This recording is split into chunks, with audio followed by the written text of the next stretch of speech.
I have the Ravens going to the Super Bowl. Finally, Lamar finally gets over the hump.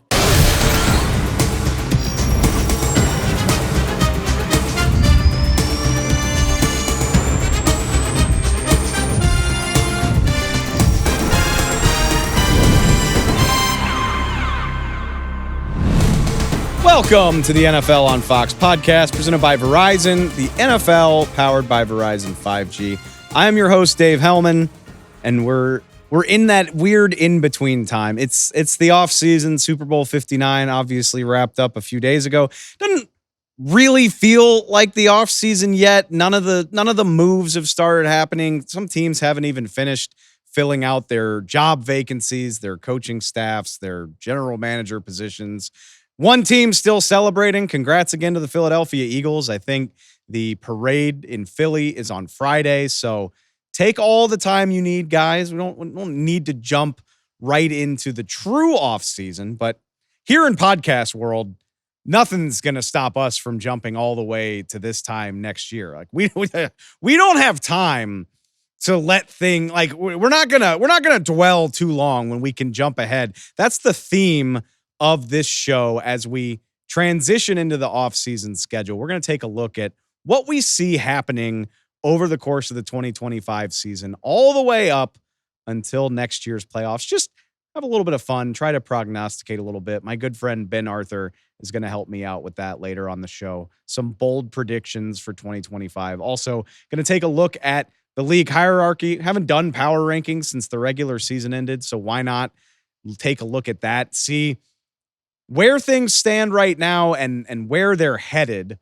because again, things are going to start happening quickly with the NFL Combine coming up at the end of February. It's where teams start putting together their game plans for the 2025 offseason. So we'll have plenty of news and plenty of new information to color our opinions soon enough. That's the overall theme of the show, and we're going to get to that in a little bit. But first, off the top, couple news items worth considering, and they both revolve around the teams that just played. Only two teams left to wrap their seasons this week, so it makes sense if we've got some loose ends surrounding the Kansas City Chiefs and the Philadelphia Eagles. Let's start with the runner-ups, the Kansas City Chiefs. One big news item coming out of that camp, you wouldn't be surprised to hear it, revolves around the New Heights podcast. Obviously, the Kelce brothers record every week. They did their Super Bowl recap episode.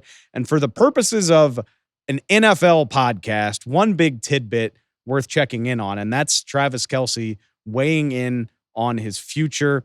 No announcement, nothing concrete coming out of this week, but Travis Kelce did say on his podcast, I'm going to take some time to figure it out. It was a long answer, worth going and listening to the whole quote. As you might imagine, a guy who is in his mid-30s, 35 years old, who just lost the Super Bowl in very depressing fashion, maybe going to take some time to dwell on what it takes to gear up for an NFL season starting in May and going until right now. He talked about how much extra football he's played over the last few years because of the Chiefs' success.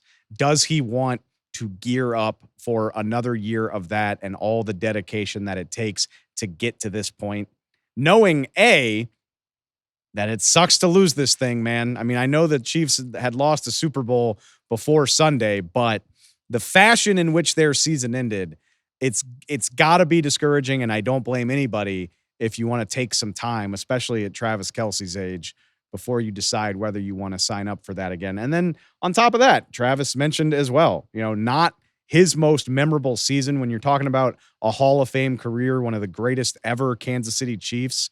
Probably fair to say he didn't play up to the standard that he has set over a very long career. Again, it's perfectly understandable. The guy's been playing since 2013. He's 35 years old. But for somebody that has had those highs, do you want to sign on again and go through this again, knowing that your skill set is probably going to diminish each time out from this point on? I don't know. It's very interesting. Not going to put words in the guy's mouth. He's obviously got plenty of time. You got until March until the league year opens and the Chiefs need to know. On top of that, Chiefs will probably give him as long as he needs. He's one of the greatest players in their franchise's history. If he needs a little extra time, I'm sure that's fine. I would just note it is a little bit of a departure from the jovial tone of his voice when he answered this question before Super Bowl 59. If you go back to our opening night show when they had their joint press conferences the Monday before the Super Bowl, very playful, talked about still thinking he had plenty of good football left in him. Didn't answer the question then either, but a lot less somber. Obviously, that's to be expected. It's going to be a tough week for everybody in Kansas City to bounce back from. But I'm curious to see where this goes. I speculated before the game that if the Chiefs won, I thought Travis Kelce might retire on top. Losing this game, maybe it spurs you to want to come back for 2025. At the same time, again, all of the work and sacrifice that goes into an NFL season, knowing what you've already accomplished and knowing that it can end losing by 3 scores in the Super Bowl, that's a lot to ask of a guy that's already guaranteed to go to the Hall of Fame. Curious to see what he decides. We'll put a pin in it until he does. Something to watch over the next 4-6 weeks, whatever timeline Travis needs. On the other side of this, we haven't talked to y'all since the Super Bowl recap show. And since then, the Eagles lost their offensive coordinator. The least surprising story of the coaching cycle, the New Orleans Saints have hired Eagles offensive coordinator to be their head coach. This was widely expected to happen a week before the Super Bowl even kicked off. The Saints had been turned down by 1 or 2 candidates, had another candidate pull his name out of the mix. Almost felt like they had to make this happen. Otherwise, you're starting all over basically in mid-February. That's a recipe for disaster. It's also kind of embarrassing for a franchise that has accomplished so much over the last 10 or 15 years. So Kellen Moore gets his first crack. He's interviewed for head coaching jobs on several occasions over the last 3 years. He decides to strike while the iron is hot. I said it too before the show, before the Super Bowl. You know, it's a good bet that Kellen Moore will be in position to interview for other head coaching jobs. Just when you look at the talent on the Eagles offense, I mean, all those guys look like they're running it back for 2025. The Eagles should be contenders again. Maybe you take your chances that you coach that offense again and you'll get another shot, but nothing is guaranteed in this league. You never know what could happen. Never going to blame somebody for taking one of 32 NFL head coaching jobs, but this is a tough one, man. Saints obviously struggled with injury last year. They have a very veteran roster. Go through the list of noteworthy Saints. You're going to land on a lot of older names. Cam Jordan, Tyrann Mathieu, Demario Davis, Derek Carr, and then even some of their younger guys dealing with injury concerns. I'm primarily thinking of Chris Olave. So not a roster that you feel great about, at least right now. And then on top of that, the Saints for, I don't know, 8 years at this point have been dealing with a salary cap crunch. They are way over the projected salary cap. Not questioning whether they can get underneath it because they always do. But once you do that, how much room do you have left to improve the roster? Who have you had to get rid of, et cetera, et cetera? I think fielding a competitive team while dealing with those cap constraints are going to be a hell of a challenge for Kellen Moore. So I'm interested to see how it pans out for him. But Saints fans, having gotten a very close view of how he operates and how the Eagles racked up points in Super Bowl 59, they have to be excited about the prospects for right now. Okay, that is the pertinent breaking news, the pertinent loose ends from the Super Bowl. Still some coaching and general manager, hires to finish out. Like I said, not every staff in the league is complete. We can keep an eye on that, but that's the big stuff. Let's jump into the overarching theme, the big topic for the day. Like I said, we're going to dive in to some predictions for 2025 with Ben Arthur up next. As promised, let's dive into those predictions, and let's do it with a little bit of help. My buddy Ben Arthur from foxsports.com hopping on to help me. Ben, this is all going to change. There's going to be some trades. You can count on that. Obviously, when the league year opens, $1 billion is going to get dropped. We're going to feel vastly different about things in 6 weeks than we do right now. But who's got the patience to wait for all that, dude? When we can just rip off some bold proclamations about how things might go. So that's the purpose here. I'll say for anybody listening, this is meant to be fun and a little tongue in cheek. So maybe don't come for us in October when these are the worst predictions ever. But yeah, let's dive into it. How you doing, man? I'm doing good, Dave. How are you? Can't I'm wait for good. this. Yeah, I like, look, happy for the Eagles. Wonderful playoffs. So much cool stuff happened, but it's always more fun when you can consider the entire league. After 6 weeks of just drilling in on these playoff teams, it's fun to pull back out and be like, oh yeah, like let's get ready to consider everyone, because obviously this is the ultimate any given Sunday league where, I mean, a team that had the number 2 overall pick at this time last year played in the NFC Championship game 3 weeks ago. So even if this is tongue in cheek, like it's worth looking around and trying to guess how some of this might age. So without any more setup, I'm going to jump into my first prediction with you, and I'm going to start with a team that missed the playoffs by the skin of its teeth. That would be the Cincinnati Bengals. And Ben, this prediction's a lot less about how good they're going to be on the field, because we know how explosive they are. We know how good of a quarterback Joe Burrow is.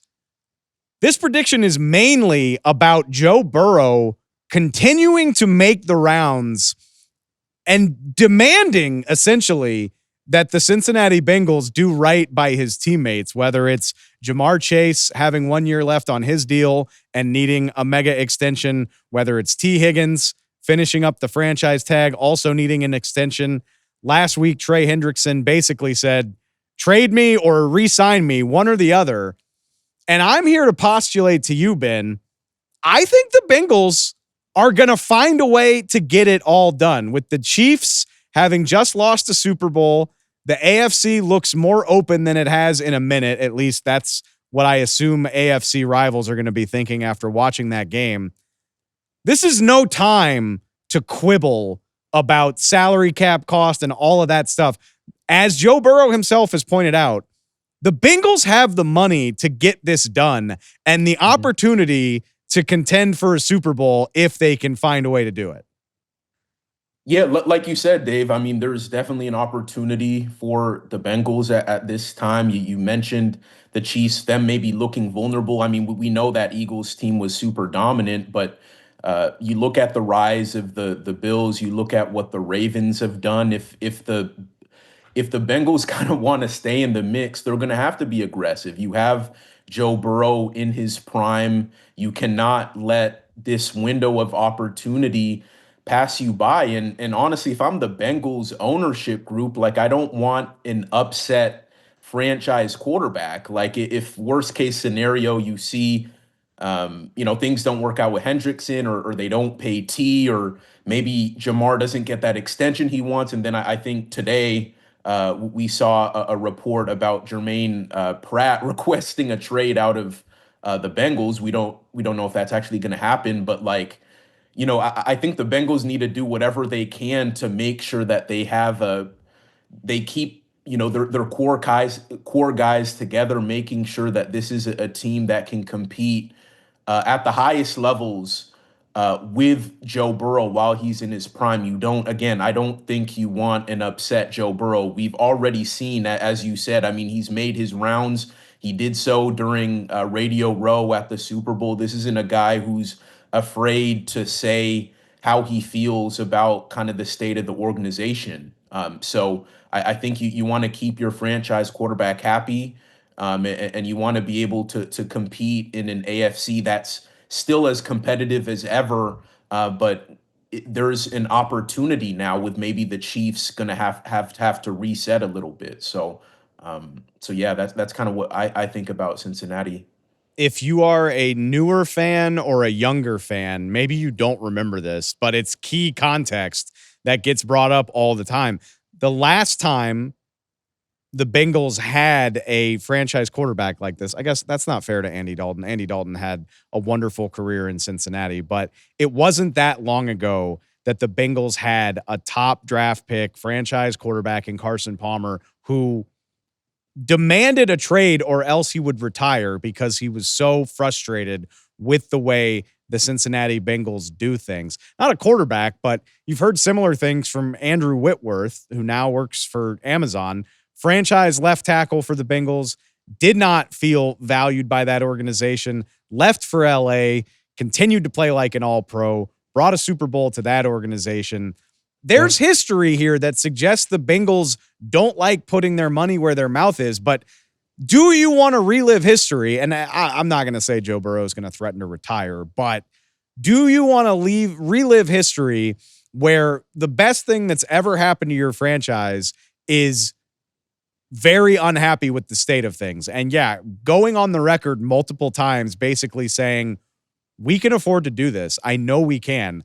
I can't imagine how it's going to sit with him if the Bengals don't find a way to get something done. And I looked into this too. Like, this isn't just me throwing stuff against the wall. The Bengals have almost $50 million in cap space.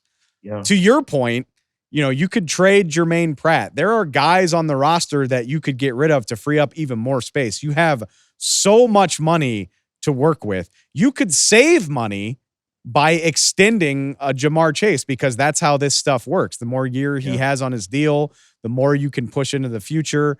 Jamar Chase could cost you less this year if you get him extended. You could franchise T. Higgins again. It would cost you about $26 million, but better than letting him walk, in my opinion, when you look at how good this Bengals offense has been with both of those guys on the field. I would even say this, if the Bengals are unwilling to do all of these deals, Trey Hendrickson has just 1 year remaining on his contract. I believe his salary is a little short of $16 million, which by all pro edge rusher standards is insanely cheap. Mm-hmm. If you don't want to do all of these deals, you could even trade Trey Hendrickson, get some draft capital back for him, and rebuild the defense that way. I don't need them to do every single deal. But if we look at Jamar T and Trey Hendrickson as a big three behind Joe Burrow, they got to find a way to have two of those guys locked up for the long term when we get to training camp. And I think that they will, because the alternative is to just be written off as an unserious organization. Yeah. And going back to what you were saying earlier, Dave, about how this has happened. We've seen this happen, seen this play out with the Bengals franchise in the past, where they haven't paid their guys. And what's the term that people use, like doing the same thing over and over again and kind of expecting a different result? Yeah, the like, Einstein's definition of insanity. It's everybody's favorite. Yeah.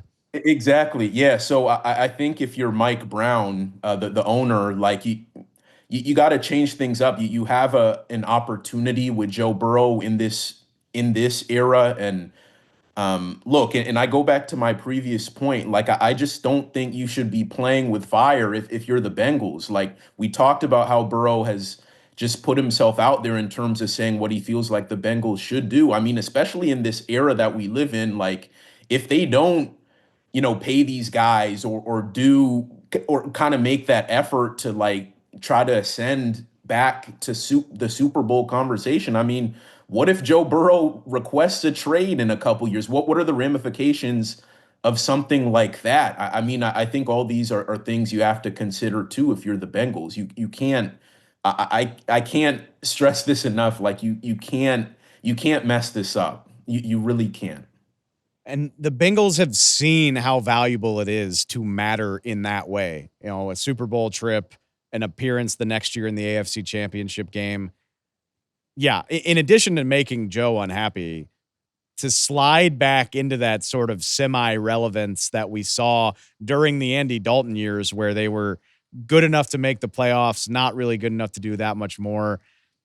I need you to want more than that, Bengals. And I think Joe Burrow is a good enough player that it will get through.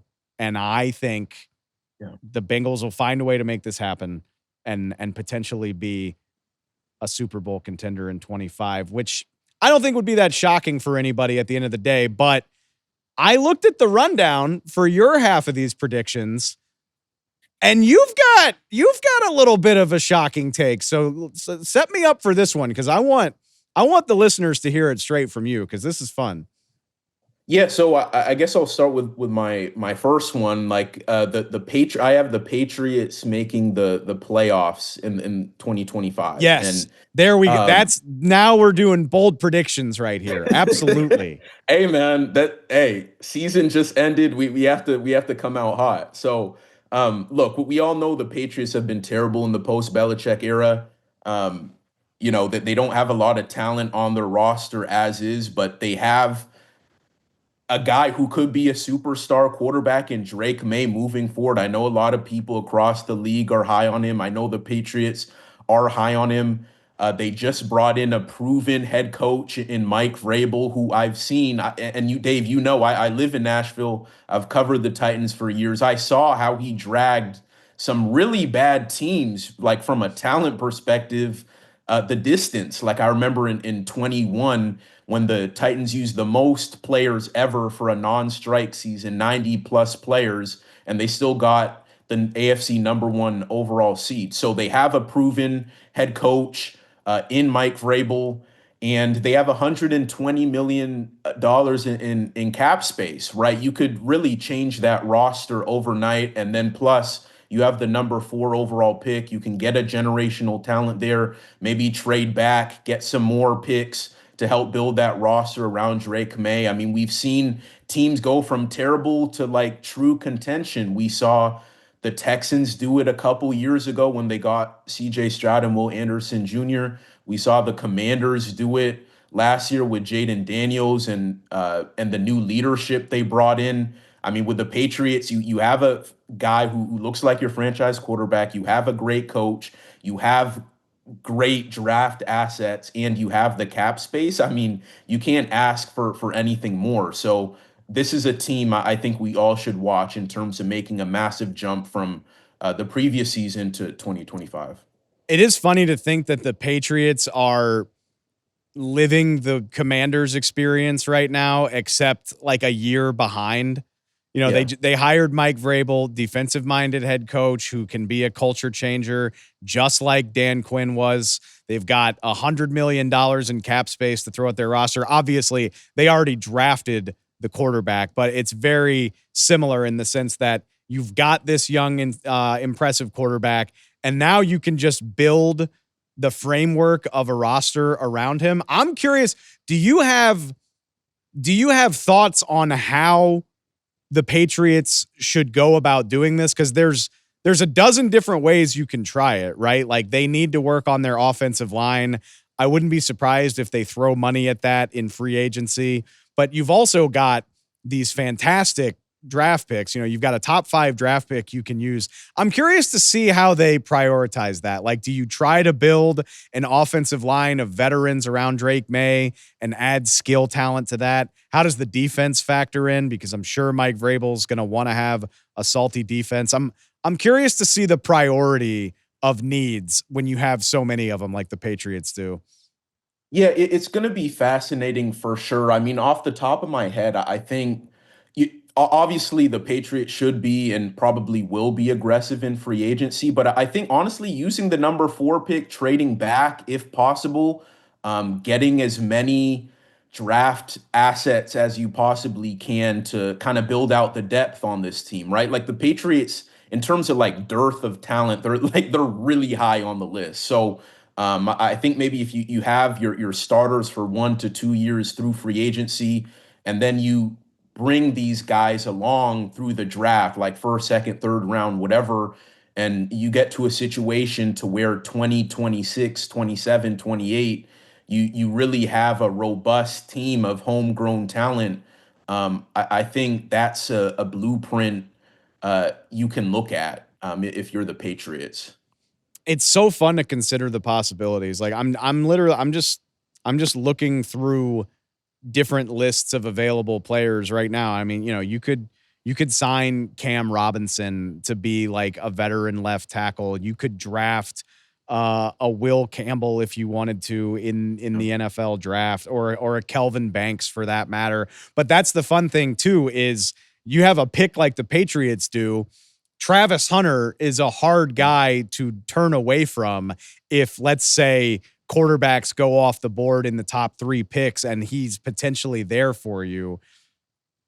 like I said, it's very interesting to see what they prioritize. And when you have $120 million in spending money, you can do a good job of lessening those needs so you're not as desperate during the draft. I'm with you, man. Like I said, we just saw Washington do this where Yeah. if the quarterback's in place and you've Hmm. got the money, even if the roster doesn't inspire anybody, because let's not be revisionist historians, by the way. Most people did not really like the moves Washington made in free agency, but it was good enough that Yeah. when paired with Jaden Daniels' talent, it was a hell of a combination. And I don't have to stretch that hard to think the Patriots could do something similar. Yeah. Yeah, that's a great point, Dave. And honestly, the defense, even in the end, the defense wasn't all that great, right? The Commanders' defense. I know they were kind of middle of the pack in a lot of categories. I know they had some key guys like Bobby Wagner and Luvu who played a big role, but their defense wasn't stout by any means, and they could still take another step, as scary as that may seem for the NFC East and some of the other contenders in the NFC. But yeah, I mean it's not like the Patriots have to completely nail it in just one off season. This is going to be a kind of a multi-year process. But if you can start making those significant strides forward this offseason, knowing that you have Drake May, getting the offensive line fixed, maybe getting that D line fixed, and build from there. I think you set yourself up really nicely for the future if you're the Patriots. I'm focusing more on like you're so right. Let's do the multi-year rebuild in New England and hopefully it starts out in an exciting fashion. I'm sticking with short windows, man, because I'm so interested by some of the decisions that are going to be made here in the coming months. One of those centers around the Minnesota Vikings and Sam Darnold. That is my other prediction that I want to get to, which is that I think for all the airspace we gave it in the season, I think the Minnesota Vikings are going to move on from Sam Darnold, just period. Like no franchise tag, no tag and trade, none of that stuff. I think the Vikings are going to let Sam Darnold walk. And I think it's going to be a decision that ages just fine for them. Because I could see the Minnesota Vikings making the playoffs again. That's how good I feel about their roster. But it's a weird thing to say about a guy. I'm looking at his stats on the screen right here. Sam Darnold, 4,300 passing yards, 35 touchdowns, was in the MVP conversation, albeit briefly, midway through the year. But you post passer ratings of 55.6 and 77.6 in your final two games of the season. Yeah. I think it forces the Vikings' hands when you consider that the Vikings brain trust already had a game plan in place. General manager Kwesi Adofo-Mensah, head coach Kevin O'Connell, they were already on this path. They drafted JJ McCarthy last year. They traded up to get him. If Darnold takes you on a run in the playoffs or even wins you a championship, which obviously didn't happen, but if those things happen, maybe you revisit that plan. But I think Sam Darnold gave them the perfect out to be like, no, we're doing the right thing. We're trying to build a team around a rookie quarterback, and that's what we're going to do. Yeah, Dave, you're 100% right. If the Vikings went on a run and Sam Darnold balled out, got the Vikings to at least right like the NFC Championship game or something, this would be a completely different conversation that we're having. But because he didn't, because like you said, he had like probably two of his worst performances of this season, like towards the end of the year. I mean, I think this makes the thought process of sticking with that original plan so much easier. I mean, you have faith in Kevin O'Connell, right? Just to develop guys. I mean, what he did with Darnold, what he did with Kirk Cousins when he was in Minnesota. You kind of have to stick with the plan at this point, and obviously you need to bring in like a cheaper veteran, right? I mean, they had Daniel Jones in house at the end of last season. Maybe he's someone they're able to keep as while what is it? Spacing on his name, the rookie quarterback. JJ? Like, yeah, JJ. Yeah, Yeah. my bad. No, Yeah, you're as JJ McCarthy continues to heal, you have kind of a guy who can be there. So I think that's something you have to look at if you're Minnesota, just kind of stick with the plan and let Darnold get his bag because right there aren't that many quarterbacks who are going to be available, and that's only going to drive his price up. That just doesn't make sense financially if you're Minnesota. And yeah, you have your first round guy already in place, and you trust what O'Connell has done developing quarterbacks, and I don't think you um, just kind of pivot off that. Just because of how this season ended. I think you kind of stick to what the plan already was in this case. And here's the fun part of the prediction, because I think a lot of people could guess Sam Darnold might not be long for Minnesota. I think they'll be a playoff team again this coming year because Ben, if they don't pay Sam Darnold, even let's say they sign Daniel Jones again for like just the Sam Darnold deal, 1 year, $10 million, or Mhm. whichever quarterback you prefer. If you would prefer them to go get Jameis Winston or Justin Fields, whoever, go sign that guy as an insurance policy for JJ McCarthy. And after that, the Vikings still have like $50 million in cap space to shore up an already awesome Great roster. team. You Yeah. know, you can add to the interior of your offensive line. You can go get some other playmakers on defense. If you don't feel like bringing Aaron Jones back, you could draft one of the dozen badass running backs in this draft class. Again, the reason that you do this is to build around a young, cheap quarterback. And if the Vikings move forward without Darnold, they can load up a roster that's already really good. And Mhm. yeah, it's obviously going to hinge on whether JJ McCarthy is a good quarterback, but KOC just got great results out of Sam Darnold. He Yeah. coached Josh Dobbs really well the year before that. I trust him basically with my life at this point. I certainly trust him with my With your life? quarterback. At least with my quarterback. I Yeah, I at least with your quarterback. I Yeah. trust KOC implicitly, and yeah, I think it'll work out with JJ McCarthy. I think the Vikings are going to be a pretty damn good team for a while. Yeah. Yeah, I agree. I mean, we've seen, I mean, it's still kind of early, I guess, in the O'Connell, Adolfo Mensa kind of regime, but they're doing all the right things, right, in terms of creating a stable organization and kind of building the team the right way. And so yeah, I have a lot of confidence in them as well, just kind of looking on the outside and how they've built up that team.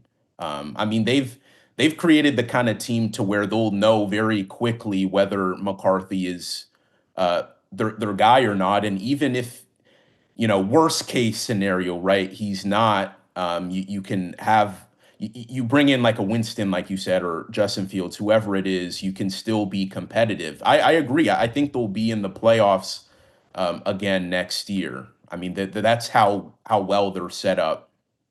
Okay, so I'm tiptoeing around saying playoffs, but your last prediction for this segment, you wanted to call a Super Bowl shot. And I'm going to let you do it because that is truly the spirit of this segment. You did the assignment. You understood the assignment. So give it to me. Appreciate it. Yeah, appreciate it, my guy. So yeah, I have the Ravens going to the Super Bowl. Finally, Lamar finally gets over the hump. Uh, and yeah, and gets to the big game. Look, I mean, we saw, we talked about it earlier, Dave, how the Chiefs are a bit vulnerable. They're still going to be great, right, moving forward. But I think whether it's a Lamar or Josh Allen, whatever, I think there's going to be an opportunity for these guys. And look, the Ravens are they're loaded. They're going to be loaded again for 2025. They have most of their people coming back. I think Stanley is really the only Stanley, my bad. Yeah, yeah, Ronnie Is Stanley. Yeah, I think he's the only guy, like really, really significant guy scheduled to be an unrestricted free agent. They still have Lamar, who's seems to make history every regular season. I don't expect Derrick Henry to fall off a cliff next season. We have to remember that their defense was the number one defense in the NFL at the end of last year. Zach Orr going into his second year as defensive coordinator, that we know that side of the ball is going to be on lock. And just thinking about how their season ended this past season. I mean, in that AFC divisional round against Buffalo, they didn't have Zay Flowers. Mark Andrews is a very uncharacteristic performance from him. I think they have all the pieces to finally get over the hump. So yeah, I'm gonna say, Chiefs are kind of knocked out finally in the AFC, and we'll see a different team. And in my particular prediction, I think the Ravens get to the Super Bowl. It's going to happen for him eventually. I firmly believe that. I don't buy the nonsense narrative that Lamar can't get it done in the playoffs. Nobody gets it done until the playoffs, until they do. It took Peyton Manning forever to get over the hump in the playoffs. That doesn't concern me. I'm going to counter your prediction with one of my own, and it's not directed at you, but I'm calling this ahead of time based on this prediction from you. Is that we are about to see people who talk about the league are going to bury the Chiefs because it's been such a run of dominance, right? It's been 3 years in a row they've been in the Super Bowl, 7 years, whatever it is, that they've been in the AFC title game. And I think people were waiting for a reason not to believe, just like not in the sense of like hating the Chiefs, but just like, well, we got to put them in the Super Bowl because they keep getting there. And now that the Chiefs look something resembling vulnerable, I think we're going to see a lot of people picking the Ravens and the Bills and whoever else to get over the hump this year. Maybe throw the Texans in there when it's all said and done. I think people have been afraid to pick against the Chiefs, speaking as somebody that was. And now this year, I don't think that's going to be the case. So Chiefs fans, if you're listening, hey, on the bright side, I think I think your team's going to have some bulletin board material this year. Yeah, I think to go off your point, Dave, I mean, the Chiefs getting humbled, I think could be the best thing to ever to kind of happen, be the best thing to happen to them in this kind of current time frame, right? Like, they yeah, everyone is happy, right? The whole world, it seems like, is happy that they finally got knocked off their high horse, so to speak. And yeah, I could see a scenario where this could just fuel another run for them. And look, I know they have a lot of things to address. I mean, Travis Kelce is kind of seems like mulling retirement. They're going to have to get some more weapons for Patrick Mahomes. They're obviously going to need work in the trenches, left tackle, edge rusher, things like that. But this could be the kind of situation where, they have another chip added to the shoulder, and this could maybe spur another run. And look, like, this season ended for them, like they lost in the Super Bowl, and Patrick Mahomes coming off his worst regular season ever as a starter. I mean, this could be a situation where they bounce back, and it's like, oh, you guys wanted to take that first opportunity to write us off, and we're still here. Our dynasty is still alive and well. So I could very much see that as well. But I'm getting excited already because it's so easy to imagine Baltimore and Buffalo maybe finally seizing this opportunity. Maybe Cincinnati gets back in the mix if the Brown family listens to our advice on this podcast. But it's also really easy to imagine a pissed off and motivated Chiefs team having a little something to say about that once we start playing the games again. yeah, no, it's going to be a fun year in the AFC in 2025. I mean, yeah, with what the Bills have done, I mean, Josh Allen kind of edging Lamar for MVP. I mean, this Ravens team, as I said, is still stacked. We haven't even really talked about the Texans. I mean, that I could see them kind of bouncing back in a big way. I mean, a lot of people kind of uh, I think I've maybe forgotten about them a little bit because CJ Stroud didn't maybe take that leap that everyone expected. But I think for him, like I could see a really big year three. I mean, it's not totally uncommon for guys to have a down year two. Just with teams, kind of knowing how to defend them or cover them or whatever it is. So I could see the Texans back in the mix. You mentioned the Bengals too. It should be a really really fun year in the AFC. So I'm looking forward to it. I'm so proud of us because we waited all of 3 days after the Super Bowl to start throwing out some reckless predictions, which means we'll have that much longer to see how they age. And when we get a little more information, when free agency opens and all that good stuff, we can revisit some of this. But in the meantime, I appreciate the assist, buddy. I'll talk to you soon. Sounds good, Dave. Appreciate you. This episode of the NFL on Fox podcast is brought to you by Daiya Pizza, featuring dairy-free cheese made with the innovative Daiya Oat Cream Blend. Let's talk about game day snacks. Pizza is a must, but if you've ever doubted that a dairy-free option could match up, Daiya is here to change your mind. Thanks to their Daiya Oat Cream Blend, you can get all the creamy, melty goodness that stretches and melts just like dairy with a rich, savory taste that perfectly complements every bite without any of the dairy.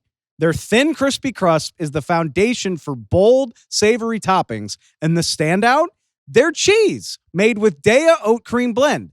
It's rich, stretchy, and melts just like dairy cheese. So whether you're hosting a big watch party or keeping it low-key with family, Daiya makes it easy to enjoy dairy-free eating while delivering everything you love about pizza. No commitment to dairy-free eating is required. Daiya pizzas are designed for everyone to enjoy. Make your next pizza night or game day spread FOMO free. That's fear of missing dairy. Visit DaiyaFoods.com to learn more or grab Daiya Pizza at major retailers like Whole Foods, Kroger, or Walmart. Check them out on Instagram or TikTok for even more inspiration. Let's wrap this thing up like we often do. Not recently, but often. We're back with our power rankings. Haven't done them since the regular season ended. What better time, what better way to start the offseason than to look not a final power rankings. We're not interested in what happened. The Eagles won the Super Bowl. The rest of it's pretty easy to figure out from there. Let's look at 2025. Let's take way too early of a look at the league power rankings. Oh, it feels nice to see the old graphic up there again. Look at everybody slotted in for 2025. As we like to do, we'll move through the power rankings. We'll start low and work our way high as we look at the offseason that's in front of a few teams. And let's start in a surprisingly low spot, in my opinion, team that is near to me, for better or for worse, the Dallas Cowboys at number 26. And look, I think this will change. I'm going to say that a lot. It will change. Free agency hasn't happened. We don't know how any of these teams are going to approach their offseason. But right now, it's hard to find the optimism for Dallas, other than the fact that Dak Prescott will return from the hamstring injury he suffered last year. But guess what? Dak played the first 8 weeks of last season, and the Cowboys just weren't all that good of a team. They are losing some key players. They got to figure out what to do about franchise cornerstones like Zach Martin, DeMarcus Lawrence. Also got to worry about Oso Digizua, one of the brightest young players on their defense. Did I mention Jordan Lewis, one of the best nickel corners in the league last year? And that's all fine if the Cowboys were reliable about spending money in free agency. I mean, they are typically pretty good about bringing back their own guys, but can you bring back the guys you need to bring back while also adding upgrades at various spots? I mean, this team needs help at receiver, at running back, on both of the lines. Could probably use some added talent at linebacker as you're dealing with injuries there. There's really not much in the way of positions the Cowboys don't need, other than the fact that they just paid Dak Prescott. If I thought they were willing to be more aggressive, I would have them ranked higher, but I don't trust what we're going to see from them in the offseason And therefore, it's hard for me to have optimism right now that this team is going to be appreciably better than the one that slogged to a losing record last year. At number 19, Ben stole my thunder. Ben Arthur stole my thunder earlier in the show by predicting the Pats as a playoff team. I'm not ready to go that far in February, but the New England Patriots are one of the most exciting teams of the offseason by simple virtue of the fact that they have a top 5 pick, all the draft selections that go along with having a terrible record last year, and they lead the league with $120 million in cap space. That can be transformative. You can fill your roster with veterans and then add bright young talents in the draft. Add a blue chip defender like Travis Hunter to your roster after revamping your offensive line in free agency. Or maybe you find your left tackle of the future in the draft after building your defense with veterans. Either way, it's exciting to think about. And if Drake Maye is as good as I think he is, and I think he's pretty good, I get Ben's point. I do think if they do this right, the Patriots could be playoff competitors in 2025. That's really fun. Speaking of teams I have high hopes for, I'm just never going to quit on the Arizona Cardinals, I guess. Up at number 14, I've got them above the Rams right now just because there's so much uncertainty with Matthew Stafford and Cooper Kupp even. It looks like a lot of stuff could change for the LA Rams. Right now, before anything has happened, I feel really excited about the Arizona Cardinals. We correctly, I might add, predicted that they would be a very feisty team in 2024. They've done a remarkable job retooling their offense. Feel good about a lot of it after just 2 years ago, it being a very depleted group. Now it's just time to do it to the defense. Jonathan Gannon and Monty Ossenfort, the GM in Phoenix.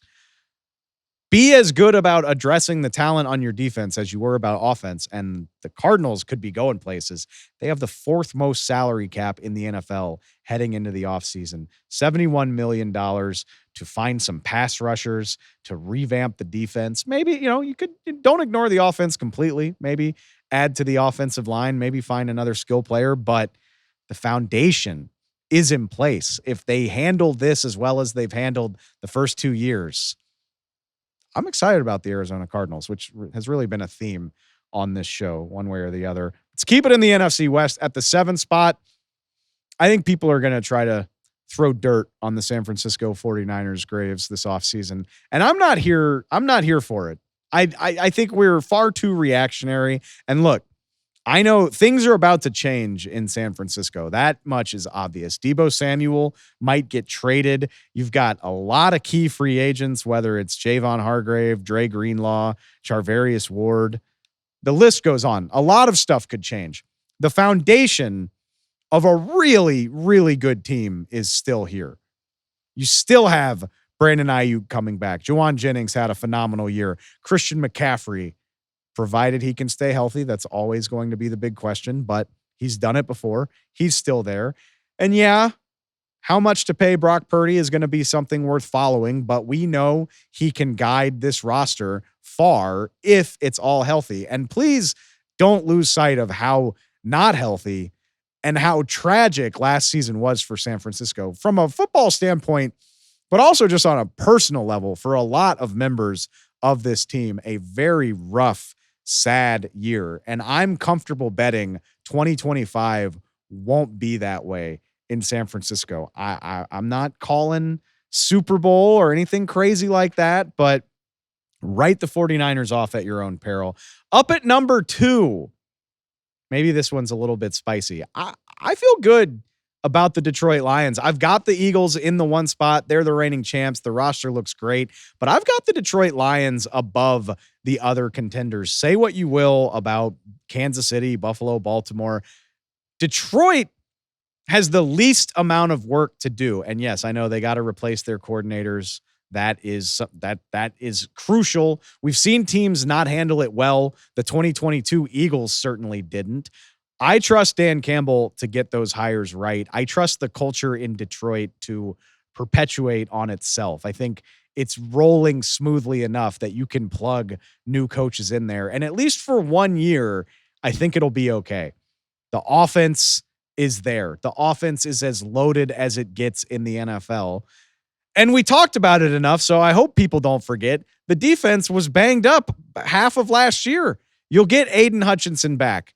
You'll get Alim McNeil back. You'll get a lot of those fantastic players back that you couldn't lean on. And it was really those injuries on defense that sank Detroit at the end of the day. I think the Super Bowl window is still open for the Lions. If the season started today, which that would be weird since free agency hasn't even happened, but if the season started today, they're the team that I feel second best about. Not giving up on you, Detroit, but in the one spot, still feel really good about the Philadelphia Eagles. Have a feeling we're going to be talking a lot about repeats as we get closer, but that is so far away. We were talking a lot about September and October for February 12th, but that's the name of the game. There's no days off in the NFL. We live by that motto. Well, almost, because this is actually our last show before a quick hiatus. It's been a long season. We're taking a week or so to catch our breath and readjust for the off season. So come find us around combine time. We will be back toward the end of February, getting ready for the new league year, getting ready for draft season. We will be here. Don't you worry. Go find us on Spotify, Apple Podcasts. Get ready for your off season by adding us to your feed. After we've had a minute to catch our breath, we will be ready for it. I appreciate it, y'all. This has been such a fun year. It was such a fun build to the Super Bowl. After I've caught my breath a little bit, don't you worry. I will be ready to dive into all the offseason storylines, get you ready for the 2025 NFL Draft. It never stops. You know how it goes. But for the next little bit, we'll be out, and then we will return. I appreciate it a lot. I appreciate all the support this year, for listening, for watching. Thank you so much, and we will catch you very soon.